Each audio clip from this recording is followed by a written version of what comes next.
김포 척추관절 치료 마디척 병원이 함께합니다.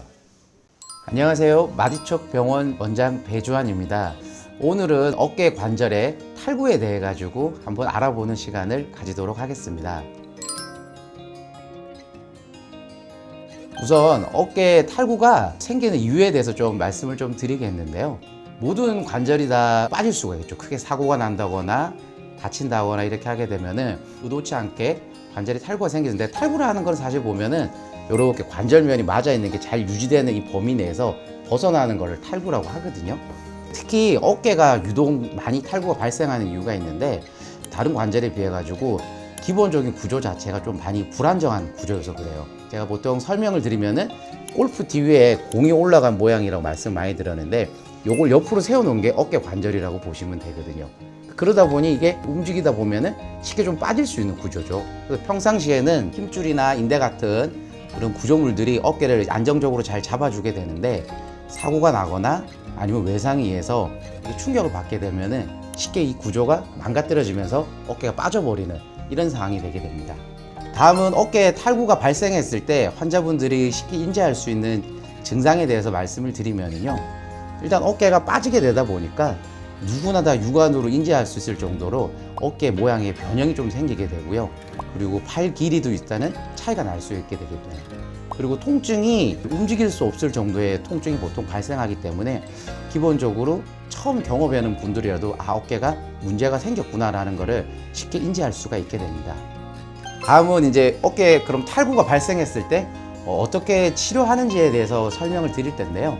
어깨가 이렇게 탈구가 되게 되면은 이로 인해 가지고 다른 여러 가지 후유증들이 많이 생길 수가 있어요. 빠짐과 동시에 신경 손상이 생길 수도 있고, 그리고 처음에는 신경 손상이 없더라도 정복 시간이 너무 늦어지다 보면은 2차적으로 좀 늦게 발생하는 경우도 생기기 때문에, 일단 어깨 탈구가 인지가 되게 되면은 가장 빨리 갈 수 있는 곳에 가서 일단 탈구된 어깨를 정복하는 게 제일 중요하다고 볼 수 있습니다. 그러면 탈구가 된 어깨가 정복이 되면은 그걸로 끝이냐?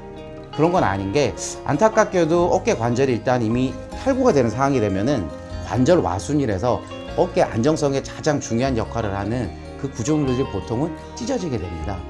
그래서 우선에 응급으로 어깨 관절이 정복된 이후더라도 추후에 CT, MRI 같은 정밀 검사를 통해 가지고 그 관절 와순과 주변에 있는 힘줄, 인대의 손상 유무를 확인하게 되고요.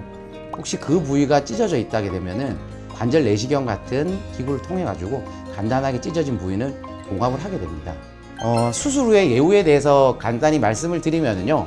아주 격렬한 운동을 하는 선수들, 주짓수 하던 운동 선수들이나 아니면 레슬링 선수 같은 경우에는 사실 이런 어깨 관절 와순을 봉합한 이후에도 재발 확률이 조금 꽤 있는 걸로 되어 있어요. 그래서 그런 특별한 경우가 아니고는 보통은 일반인 같은 경우에는 그 위험성이 아직 크지는 않다고 지금은 볼 수 있어서 너무 큰 걱정을 하지 않고 적정한 시기에 적정한 치료만 잘 받는다면은 어깨가 다시 빠지는 그런 문제를 예방할 수 있겠습니다. 어깨 관절의 탈구에 대한 내용, 그리고 증상, 그리고 그에 대한 치료까지 같이 한번 알아봤습니다. 이상 마디척 병원 배주환 원장이었습니다.